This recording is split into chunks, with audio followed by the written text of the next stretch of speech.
In this week's Parashat Balak, we have the evil Rasha'im, Balak and Bilam. Balak, the evil king, Bilam, the evil sorcerer, the wizard, the Navi of the non-Jews. And throughout the parasha, Balak had hired Bilam to try to curse the Jews, and he can't. Every time he opens up his mouth to give a curse, it turns into a beracha.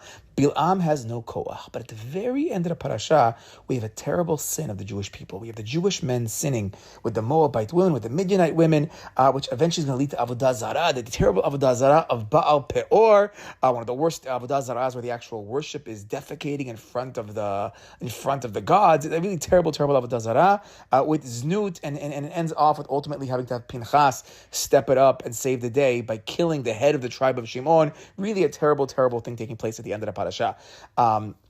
How did that happen? How do we have a whole parasha that Bilam can't curse us, and then all of a sudden we start sinning? What's going on? So at the end of the parasha, Bilam goes to Balak as he's about to leave, and he gives him a bunch of itzah. He gives him a bunch of advice. And according to Chazal, what was the advice? The advice was, you want to get the Jewish people to sin? You want to get them to do Avodah Zarah? I can't curse them right now. They're way too holy. But if you can get them to do zenut, if you can get them to do sexual immorality, then that'll open up that we can be able to get them.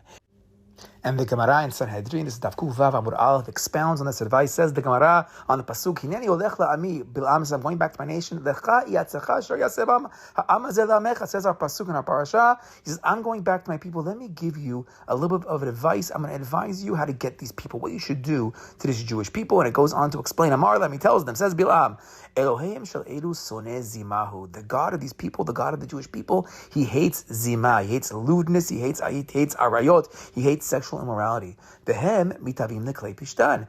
And these Jewish people, they have a desire for linen garments. I guess in linen they say, I think it's in the desert where it's hot. Linen is a nicer kind of garment, and we know that we have the same garments that are growing with us miraculously in the desert. But it appears that but you always want some new fashion. You want some new clothing. We have no new clothing in the desert. This is something that they want to buy. It's a good thing to sell to them to get them to come in.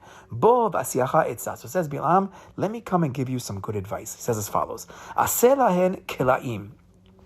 Make these hangings, make these like wall hangings, enclosures. In the shuk, you have like these little sections of different stalls. Make this little hanging section of wall hangings, and v'elshev bahen zonot. And I guess inside the stall, inside like the little room in the shuk, place prostitutes. Skena mi bachutz v'yalda mi bifnim. Place an old woman outside and place a young woman inside. V'imkiru lahen klei pishtan. And between the two of them, they're going to find a way to sell them these linen garments. Asa lahen kelahim mehar sheleg ad beit yeshimot. And they made these wall hangings, these enclosures from the snow mountain, which the commentators say from the Hermon until Beit yeshimot. Ayen the Ben Yehoyada, Ayen the Ben Ishchai, he's going to explain how sheleg itself is a hint to sexual immorality as well over here. Okay, v'oshiv bahen zonot, and he placed prostitutes inside. Skena mi bachutz v'yalda mi bifnim, an old woman outside and a young woman inside. Ubesh'ah she'yisrael ochlin v'shotin u'smechin v'yotzin teyel b'shuk. When the Jewish people are eating and they're drinking, they're having a good time, they go out to the shuk, they go for a little stroll inside the marketplace. Omeret lo askena, the old woman says, Yetam mevakesh klei pishtan. Are you guys looking? Do you want to maybe buy some? Do you guys maybe want to buy some linen garments?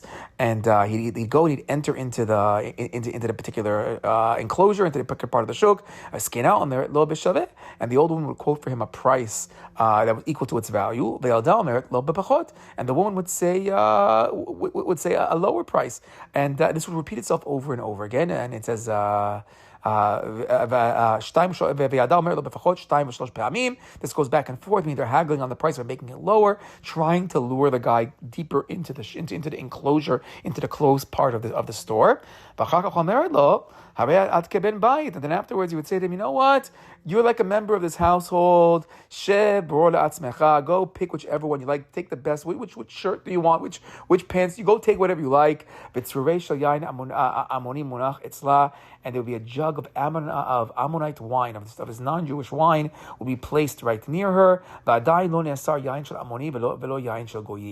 at this point in Jewish history, there wasn't a prohibition yet of what's called stam Yenam. This is the Torah is going to speak a little bit more about the depth of Stam Yenam, which is a halacha that a non-Jew is not allowed to touch kosher wine. They can't move around any bottle of open wine, and once they do, it becomes non-kosher. But this is a Gzerah D'Rabbanan, meaning from the Torah, there's a new surah called Yayin Nesech. There's a new surah of Avodah Zarah wine that was used by a non-Jew for their service.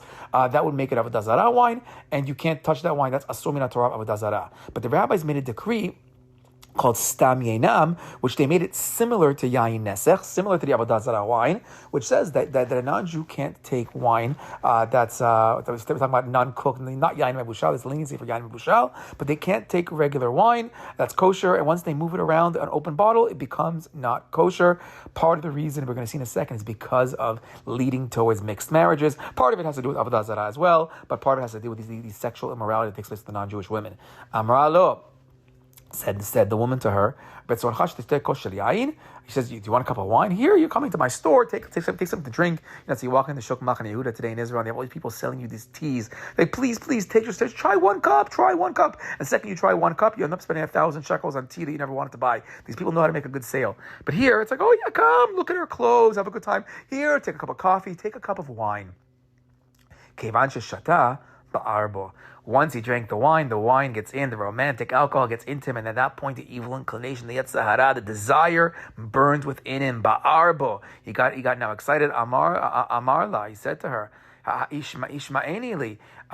He says to the woman, the Jewish guy, he says, sadly, submit to me, let's be together. She then took out her idol, her avodah zarah, that she worshipped from her lap, and she said to him, Amra lo avod lazeh, worship this, do avodah zarah. Amar la, he responded to her, Hello, Yehudi, I'm a Jew, I can't do avodah zarah. We see, even though he has a desire for her, avodah zarah for a Jew? No way. Amrado, she said to him, she said, what's your problem? Am I asking you, what am I asking of you? I'm just asking you for you to go to the bathroom, defecate in front of it. And now in brackets it says, he didn't realize that that's how he did Avodah Zarah. Baal Peor was to defecate for deification, to go to the bathroom in front of it.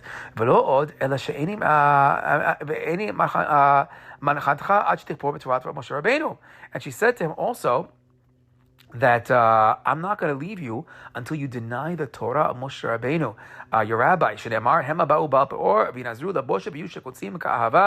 the pasuk there says, but they came to Baal Peor, they separated themselves to the shameful item, and they became detestable like that which they loved, meaning they devoted themselves to disgrace of defecation. They detested the name of Hashem. This led to actual Avodah Zarah. But we see over here, and it's actually a little bit of a zechut for the Jewish people, we only did it, sadly, for the sexual immorality. Meaning we didn't believe in the Avodah Zarah itself. We thought, oh, what are we doing? We're just doing number 2 in front of it. But ultimately, it was this whole plan of Bil'am, with these prostitutes, with these women, that got the Jewish people to sin. It actually got us from sexual immorality to Avodah Zarah, and now we're going to have ourselves a whole terrible plague hitting. We're going to have Jews dying, and Pinchas saving the day, but it's going to be a big balagan with many Jews dying because of the sin. But where did this sin come from? The sin came from getting drunk. It all began with the wine of these non-Jews. Comes along the Etz Yosef. This story in the Gemara, you can find it in Bamidbar Rabbah and Perek Kaf as well. Comes along the Etz Yosef, and he says on the idea that Stam Yenam Adain Lo Ne'esar, that this wine wasn't yet asur, this concept that non-Jews can't move our wine around, didn't happen yet. Shua eno asur ela midrabanan. He said it's only asur rabbinically. Upinchas gazar alav achar maaseh midyan. And he says, Stam Yenam, this non-Jewish wine, is only asur from the rabbis. And who was the rabbi that came up with this halakha? Pinchas. It was Pinchas himself. Pinchas was going to save the day at the very end of the parasha. And next week's parasha, we're going to praise him non-stop. It's Pinchas. He was the one that saved the day. And he made this decree afterwards because he realized the whole sin came because of the wine. But he says, you should know that Avodah Zarah wine is really Avodah Zarah wine. That was always asur from the Torah. You find a similar idea in the Ramban. The Ramban in Hasagot Ramban on Sefer Mitzvot, the Ramban's commentary, his arguments against the Rambam on Sefer Mitzvot. It's in Mitzvah Lo Ta'aseh, Kuf Tzadik Daled 194. So he quotes a Pirkei de Rabbi Eliezer. So let's start with the Pirkei de Rabbi Eliezer. Says the Midrash Pirkei de Rabbi Eliezer. This is in Perek Mem Zayin says as follows. Rabbi Elazar HaModai Omer, says Rabbi Elazar HaModai, Amad Pinchas stood up after our whole story in our parasha, the sin with these women, the haram al kol Yisrael besod shemeforash, and he made a cherem, he made a decree against, a strong vow against this wine, besod shemeforash, with the holy name of God, ubaktav and yichtav al luchot, and on the ktav of the luchot, swore on the luchot, ukecherem beit din ha'yon, cherem beit din ha'tachton, it's a vow from the beit din of the heavens, the Beit Din down below, Shelo yishte adam Yisrael me'enam shel goyim, ki im berefesh ragleihem, shene'amar v'tzon'i mirmas ragleihem. We will not touch the wine of non-Jews, shekol yenam shel goyim la'avodah zarah b'liznut, because all their wine is only going to end up leading to either avodah zarah or to znut. Shene'amar znut yain v'tirosh yikach lev, v'katuv acharaber, al tihi be'som'ei yain b'zolei basar. Basically, don't touch the stuff. Don't touch the stuff.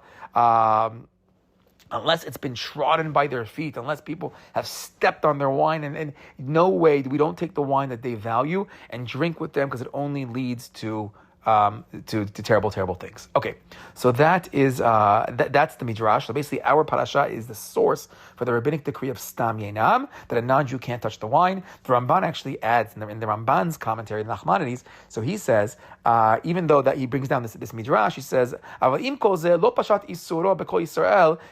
the isur didn't necessarily get accepted by everybody. It didn't have the greatest traction amongst the whole Jewish people. There wasn't full acceptance.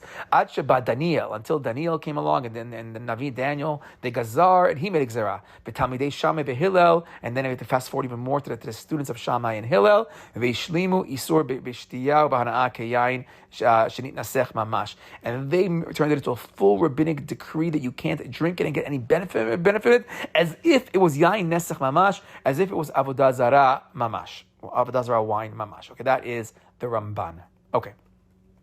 So we have over here our parasha being the source of this halacha of stam yenam, being one of the earlier sources. We see from the Ramban that there's 3 stages to its acceptance amongst the Jewish people, to its reception amongst the whole Jewish people. But it comes along. I saw in another sefer from an early Mekubal named Rav Natan Shapira. This is not Natan Shapira, the Shlach Kadosh. This is a different Natan Shapira. I believe it was his cousin of a similar generation who ultimately makes Aliyah to Eretz Yisrael, and he has a beautiful sefer on the greatness of Eretz Yisrael. But another one of his sefarim is called Sefer Yayin Meshumar, the hidden away wine, and the whole sefer discusses the isur of stam yenam, the prohibition, the mystical issues of wine touched by non-Jews, and he takes us back to an even earlier source in the Torah for where this all came from. So we're going to get a little mystical right now, but we have our parasha as the primary source for stam yenam, but comes along this Sefer Yain Meshumar, Rav Natan Shapira, where he says there's actually an even earlier episode, which takes us back all the way to the Garden of Eden. And we've spoken many times in the past the different opinions of Chazal. What was the Etz Hadat? What was the tree of knowledge, good and evil? And we know one of the more famous and one of the more popular ones in the Kabbalah is that it was wine. Now we know that Tikkunei HaZohar, the Ben Ish Chai, says it was all the different machfruts of machloket in different aspects. But in our Dvar Torah, it's going to focus more on the aspect of it being wine that's coming from grapes. A little bit deals with etrog. We're going to skip that part. Okay, says the Zohar. What was the sin of Chava? Well, how did Chava sin? Says the Kabbalah, says the Zohar HaKadosh, Chava's sin was Shechava Sachta Anavim V'Natanalo. What did she do? She took the grapes that we're saying now is the Etz Hadat, and she squeezed the grapes, turned it into a wine. She made wine, and she gave wine to Adam HaRishon to drink. So the original sin in the Garden of Eden was the sin of wine being taken from the Etz Hadat. Says Rav Natan Shapira. We know that, how did the sin take place? The sin took place because the Nachash, the snake, which is known as the Yetzirah, is known as the Satan, is known in Kabbalah as the Samech Mem, this evil angel. The Samech Mem entices Chava. He's the one that convinces her to drink from the wine. He also adds that, we know whenever you have a sin with wine, it's normally coupled with some type of a sexual issue as well. As we see in our parasha, the wine and the Moabite women go together. So he says, if we go to the backstory of the Garden of Eden, let's go back to Perek Gimel Pasuk Aleph. Says the Pasuk, Hanachash haya arom mikol chayat hasadeh. The The Nachash was Arom. Arom is a language of being sly, of being cunning. He was more cunning than any other animal in the garden, but also the word Arum, is also a language of Nachash haya Arum mikol chayat hasadeh. Arum is also a language of being naked. Asher asa Hashem Elokim, he was more naked, he was more sly than everybody else. Vayomer Elisha, Af ki amar Elohim lo tuchlu mikol etz hagan. And then he convinced her. He says, even though Hashem says don't eat from all the tree, he finds a way to convince her to eat from it. Comes along Rashi. Nachash haya arum, and his Nachash was very cunning, he was very sly, he was naked, according to a simple pshat as well. Ma'inyan zeh lekan. Why is this over here? He says, if you're actually following the storyline correctly, he says, it should have said right now instead, it should have discussed the clothing that was made for Adam and Chava, because after they ate from it, they feel that they were naked. And he says, that would have made a little more sense right now to the narrative. What is this line coming out over here? He says, rather, what was... where did it come from? What kind of plan? Again, it's language of Itzah, but what did the Nachash see? What kind of advice was he thinking of? What kind of plan was he devising that he got him to sin? So it says as follows: Ra'a otam arumim. He saw them naked. Why is it the word arum in our parasha? He saw them naked. V'oskim betashmish la'ein kol beit avala. He saw them naked, engaging in relations with each other, and he desired her. He had desire for Chava. So that's where it came from.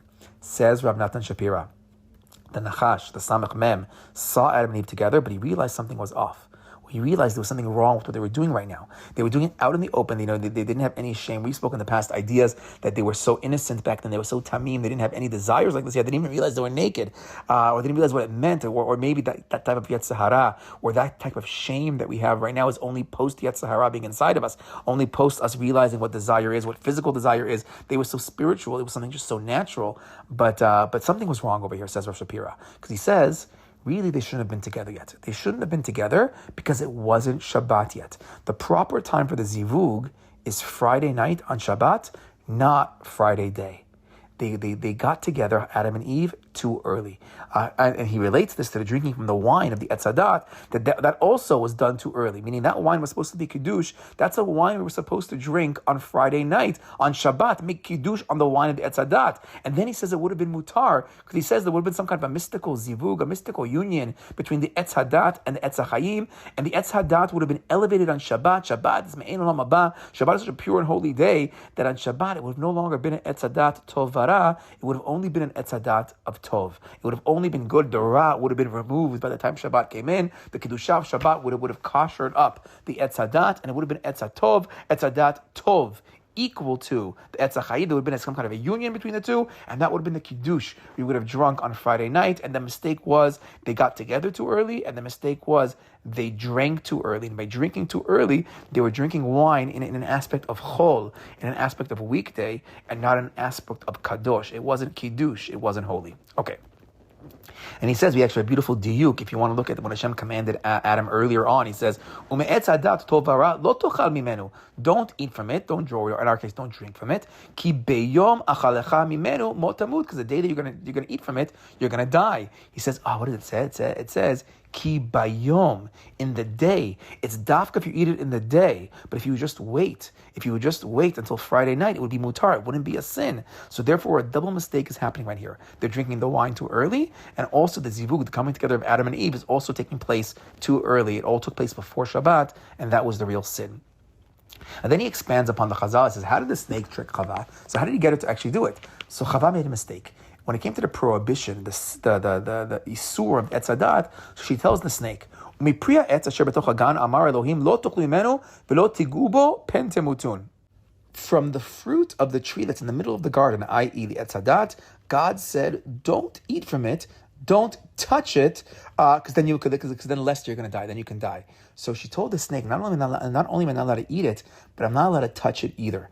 In the past, we spoke about a Dvar Torah from Rabbi Zweig, that this mistake actually came from Adam, because Adam was the one who was told about the Yisur before Eve was even created, and he created an improper fence. We're supposed to do a Susiyag la Torah. We're supposed to make a fence around the mitzvot, but this prohibition, I'm not even touching it, and he says it was an improper fence. Either it was improper because it wasn't a practical thing to do. There's better better ways to do it, like meaning maybe hide the tree, get rid of the tree, but to say don't touch it, it just makes the desire much stronger. Or also maybe the sin might have been he didn't tell Chava that it was a rabbinic tree not to touch it, that it was only a rabbinic tree of Adam not to touch the tree, that really wasn't from God, and they should have understand the deeper depths of it. Although from this Rav Shapira, it sounds more like she made the mistake herself. I'm not sure if Adam was involved or not, but according to the way Rav Shapira learns it. But the Nachash saw this as an opportunity. When she said the words "don't touch the tree," he realized no, that was never the Isur. That was never the prohibition from God. So what does the snake do? The Samach Mem touches the tree, and then after he touches the tree, he's fine. Nothing happens to him, and he says, "Oh, look, everything is good." But says Rav Shapira, once he touches the tree, once he touches the wine, he now made the wine yayin nesech. He turned that wine into avodah zarah wine. So I don't know if he means avodah zarah wine literally, or if he means stam yeinam of a rabbinic wine. But we know that the Yetzer Hara, Satan himself, is avodah zarah. He's the source now of believing in other gods. So probably it is yayin nesech mamash, even the biblical, maybe even yayin nesech. But he turns it into yayin nesech, and he actually says part of it, just think he has a side idea. He says part of how Chava convinces herself that this is okay, and she's allowed to drink from it, and Adam's allowed to drink from it, is that she wasn't convinced that wine has the status of a pri, of a fruit, because this actually says the whole Gemara is a Tosafot in Pesachim, Kaf Dalet Amud Bet, where he has a whole machloket, the liquid that comes out of a fruit. Is that called pri? Is that called fruit, or is that just called like the sweat of the fruit? Like there's a whole big diyun back and forth. So when God says don't eat from the fruit, and now she's drinking the wine, she squeezed it. So part of her was able to convince herself, oh, this is not really fruit. This is wine. This is drink. This is liquid. Oh, it's probably okay. But ultimately, when she sees that the snake touched it, didn't die. Oh, so it must be this prohibition really isn't where it's supposed to be. And therefore she drinks and she gives her husband to drink. And therefore, what was the mistake? The mistake over here was her adding the Isur of the rabbinic Isur of not touching the wine, but not realizing that there was an Isur, not realizing that it was rabbinic, not realizing what was going on. But whatever it was, the sin was the snake, the Yetzer Hara, the Samech Mem, touches the wine, brings the tumah of yayin nesech into the wine of the etzadat, and therefore he says the rabbis work on today on stam yeinam that anytime a non-Jew touches the wine, it has as a din like yayin nesech. Therefore he says this is the original source, because the snake was the original one to touch the wine and made for all the balagan. So now we have ourselves our decree that we don't let the non-Jews of the world touch our wine. Shabbat shalom.